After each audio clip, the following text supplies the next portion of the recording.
Hello, welcome to my talk on strategies towards successful publishing journal papers. Here, I would like to talk about the experience I had as the journal editor, manuscript reviewer, and then author for getting my research work to be published.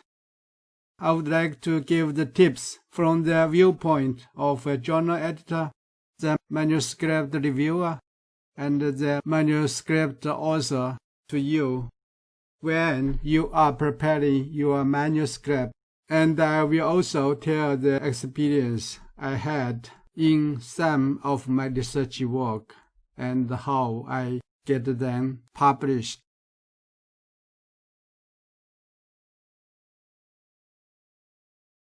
Journal editors are voluntary, and they do their work to help to improve their publications and the journals by using their precious spare time. Therefore, good works are always welcome.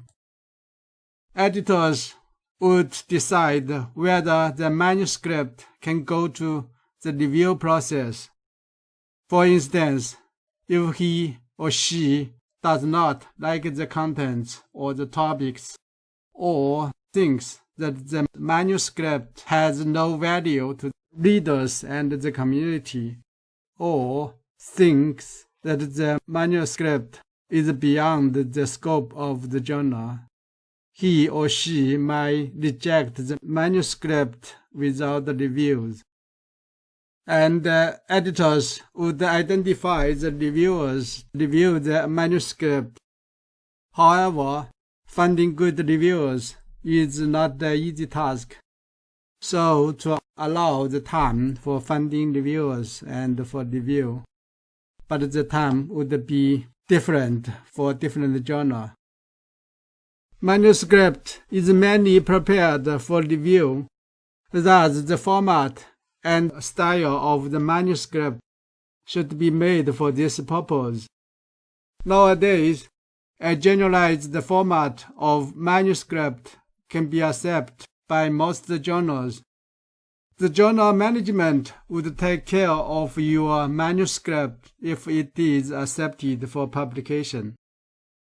Also, in the case of your manuscript being rejected by a journal, you should be able to send to another journal without major modifications and changes. If you have a lot to present for your research, it is better to prepare the different articles, stand-alone articles for publication, avoiding the sequential manuscript. The reason for this is quite simple. The reviewers would not find enough time to review more than one manuscript at a time.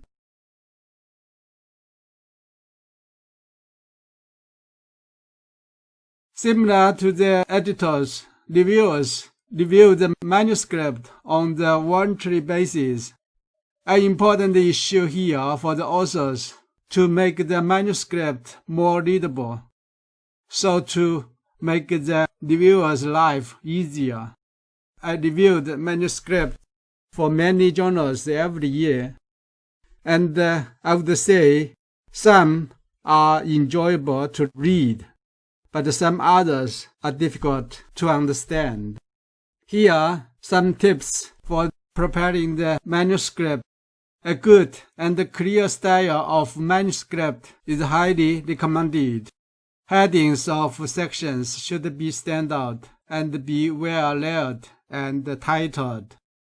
Make the manuscript easy to read, like reading a story, and this would be beneficial for all editors, reviewers, and readers. Descriptions in the paper must be as smooth and simple as possible. Avoid to jump from one topic to another and then jump back. Use tables and figures. It would be much concise and clear than using the plain language to describe things. whether we need to put the tables and the figures at the end of the manuscript, I would suggest do not do this. It might be the worst idea, or I would say very old-fashioned if the journal guidelines asked so. Just imagine to make the reviewers to move forward and backward to try to find the correct figures and tables. It will only delay the review process and reduce the score you got for your manuscript. Solution: if you want to follow the guidelines, so to keep the figures and the tables in the places and make the copies at the end of the manuscript.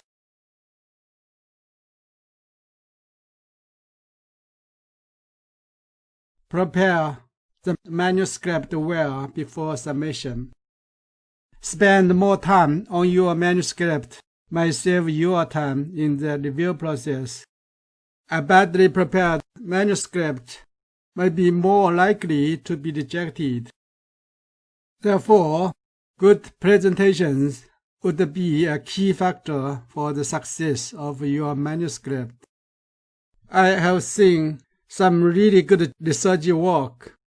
They are good enough for journal publications, but the researchers cannot get them published. The main reason is because the author do not know how to present the work well in the manuscript.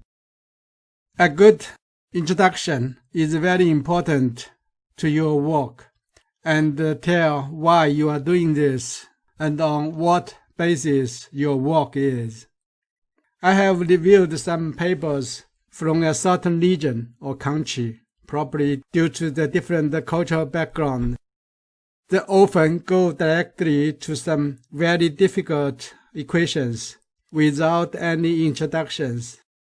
This would make the review and reading very difficult. Remember, even if your idea is fantastic, it would be useless if the readers cannot understand you.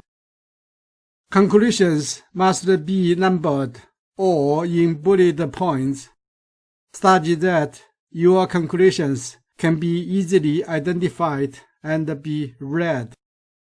Make your research stand alone. It would be a terrible idea to force the reviewers and the readers to find more materials to figure out the whole stories in your manuscript. I have read some research paper in Chinese, but some of them are not standalone because of the certain style of the journals, and I found it is very difficult for me to finish the reading. Avoiding lengthy paragraphs and subsections in the paper. So to shorten the paragraph or separate it into more subsections. In the next few slides, I would like to introduce my experience in publishing papers. The first paper was published in 2013, see here, on thermodynamics of primary energy conversion of oscillating water column wave energy converter. So this research work is the first time ever to establish the mathematical equations for solving the airflow passing the power takeoff system. And I used the simplified mathematical model for the air turbine, which can be used for coupling the hydrodynamics and the thermodynamics for oscillating water column wave energy converters. I firstly sent this manuscript to Renewable Energy, and I received the comments of 9 pages from one reviewer, and I answered all the questions, but it was still rejected after. And this article was accepted for publications by Journal of Renewable and Sustainable Energy. Now I have good citations on this article 45 in the Google Scholar citation. My second paper I would like to talk here is the physical modeling of wave energy converters. This is a research first time ever used the Navier-Stokes equation to prove why and how we can carry out the scale model test for floating structures, including the wave energy converters, and how we can use the experiment data. I submit the manuscript to a top journal in the field, but it was rejected by the editor immediately, without review. And I sent this manuscript to an open access journal. It was actually reviewed and accepted by the reviewers, but it was rejected by the editor because I have a citation of website in the article. It was finally accepted for publication by Ocean Engineering, which is actually the fourth journal I sent this article to. When I look at the title, I think this article shoots here very well. Now I have good citations for this article, 46 in the Google Scholar citations.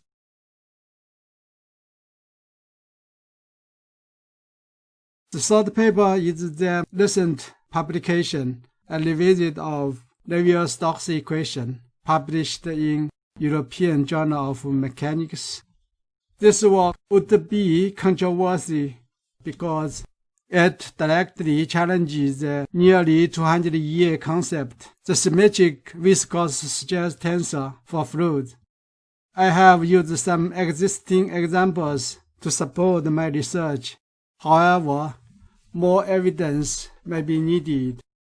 I first submit this manuscript to the top journal in the field, but the editor rejected it immediately with a comment, "I think that this paradox have arisen because you have tried to construct physical interpretation entirely out of simple shear stresses. But I didn't understand what was wrong in my methodology, because I truly believe in physics all mathematical equations must have solid physical significance and interpretations, and this is the mathematics for." I knew this manuscript would be difficult to get published, but Professor Bostwick of University of Edinburgh encouraged me to overcome the difficulties. He told me, "Research is sometimes like climbing a mountain." This work was accepted and published in the European Journal of Mechanics B. Fluids. And now I can still see some different opinion on this, but I think this is good, and believe the discussions and arguments might help us to better understand the problems. Having talked about the difficulties I had in publishing journal papers, getting your research published is not that difficult. In fact, I have more pleasant stories in publishing my papers than the difficulties. So please do not be discouraged by the occasional disappointment. Keep going, you will arrive there. So my advice would be, take real care of your manuscript. Your presentation would be very important to bring you there. I know a professor at the University of Glasgow who only published one paper in a year, so to keep the quality of the paper. He would several times pick up the manuscript to improve and polish before submission. Today, this approach might not be good because people tend to publish more and faster. Finding a suitable journal may be very important for your paper. This is especially important if it is your first publication. Do not argue too much with the editors and the reviewers. You will hardly win in this situation based on my personal experience. In the case of your manuscript being rejected, you should be ready to submit your manuscript to different journals if you believe in your research, and improve your manuscript based on the comments and suggestions you received. I have done such several times. For the second paper I mentioned in this talk, it was accepted on my fourth try. Even now you can see I actually have quite many citations for that paper. So keep positive on your manuscript and you might get accepted one day. It might be a good idea if you have a chance to present your paper in a conference, and it might provide a chance for you to modify and improve it for a journal publication.